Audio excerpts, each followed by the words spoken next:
Hello and welcome to my first video looking at my retro and vintage 143 scale model collection. Now in front of us is an RS 1800 Escort. This is a model that is actually originally based on a Solido Mark II Escort. This car, though, as you can see, has been reworked. I haven't myself done this work. I bought this from a French collector who was selling his collection as he's of an older generation and is no longer collecting. So he shrunk down his collection and I've picked up a few of his models. So in front of us is the 1977 Ford Escort from the RAC rally, which you can saw in the background just then. Bjorn Waldegaard took this car to victory in the 1977 edition. As you can see, he was up against the Italia Stratos, the Toyota Celica, which you can also see now in the background. So a huge variety of interesting 70s vehicles.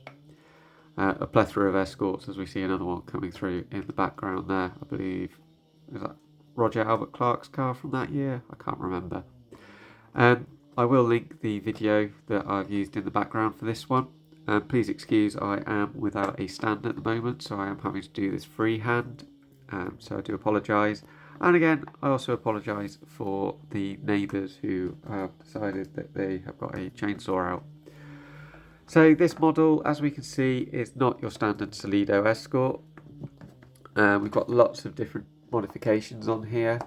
Firstly, we've obviously got the arches that have been added. Now, there were multiple trans kits in the 70s for your Mark II Escort, whether you wanted to turn it into a Group 5 car or fit it with what we know as sort of the forest arches.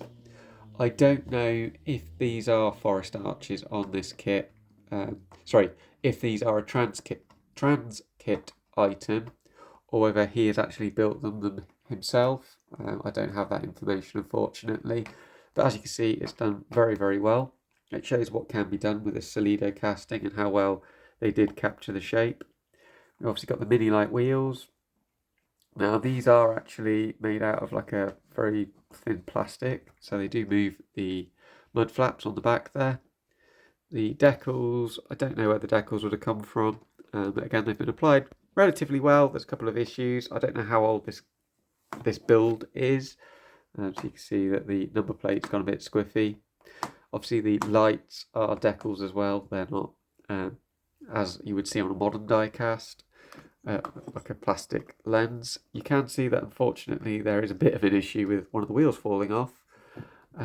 He actually used a wooden stake, it looks like, to attach the wheels, and this one has snapped. This happened in transit, so I do need to try and repair this. But as you can see, this is a really nicely done model. We've got in there, we've got seat belts. We have also got the spare wheel. You can just about make that out. But yeah, this is Bjorn Waldegaard's 1977 RAC winner. I will obviously fix the errant wheel at some point. This is a really nicely done model. Like I said, quite happy to have this because they don't come up in this sort of modified trans kit spec very often. So I'm happy to add this to my collection. I myself will be trying to modify a few old Solidos like people used to do back in the day before we started to replace them with your Mini Champs, IXO, Spark models that most people have gone through. So if you are happy to sell cars like this, old Solidos, Norevs, Dinkies, whatever that you've modified to make replicas of real cars, please let me know because I may well be interested in offering them a home. I hope you've enjoyed this first video. I do have more coming. I will tag the video that's been used in the background as well. Thank you for watching. Bye.